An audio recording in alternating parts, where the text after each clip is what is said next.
Magandang umaga po sa ating lahat. Welcome po ulit sa aking YouTube channel.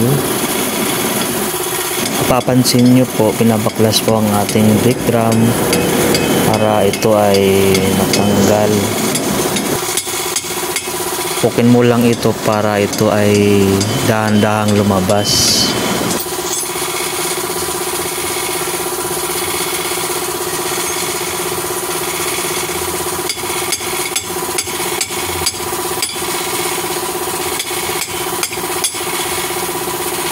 Kunti na lang, umaangat na. Ayun, lumabas din.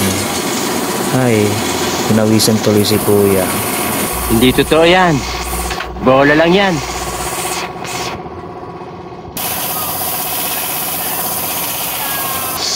Ayan, ginamitan na ni kuya ng air compressor para mabilis matanggal yung mga alikabok at mga dumi. Kasi ang init-init kasi guys. Pati ako, pinapawisan na rin ako. Naka-video. So, ayan guys, after niyang gamitan ng air pressure, ginamitan naman ni kuya ng papel diliha.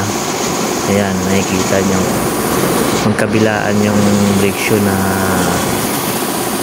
pinunasan niya at nilinis para suwabing-suwabe yung pagpiro po natin, para safe po tayo.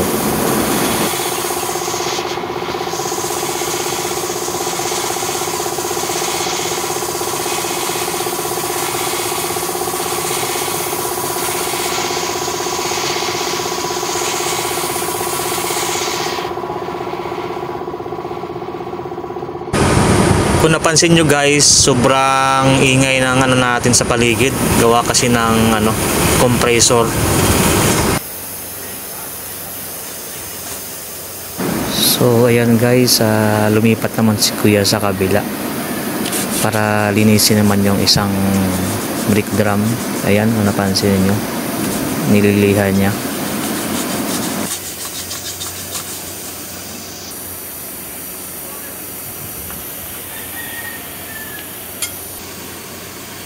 After niyang malinis guys yung brake drum, ayan, kinabit niya na. Nakikita nyo naman, hindi lang niya may shoot sa butas.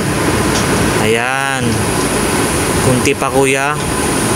Ayan, nabilad kasi sa araw guys, kaya medyo nakakapagod din magano sa tirik ng araw, no? So ayan, after niyang may pasok yung brake drum, yung gulong naman ang isinalpak. Ayan.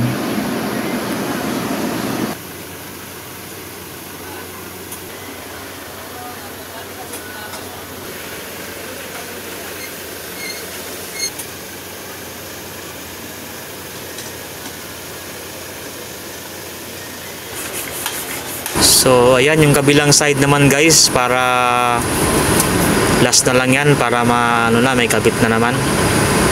Ayan, malinis na. Ayan, kunting linis ng basahan at kunting liha para matapos na.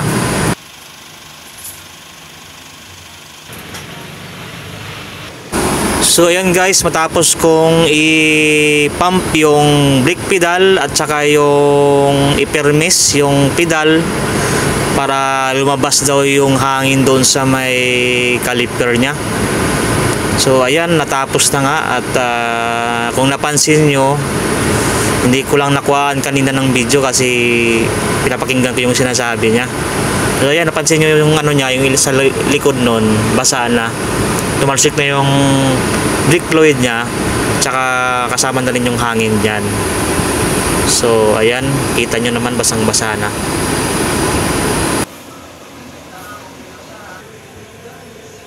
So ayan, sinalpak na yung brake drum para may kabit na yung gulong. Ayan, inikot-ikot ni kuya yung para So ayan, sinalpak na yung guys, yung gulong. So ayan, okay naman siya, pinaikot-ikot, tinisting. Dito naman tayo sa kabilang side guys. Ayan, in-adjust na lang niya yung sa may yung adjustan ng sa brake. So ayan, napansin nyo, nasa ilalim siya. So after nyan guys, na-road test ko na siya, hindi ko na nakuha ng video kayo na. So yan, thanks again and God bless po.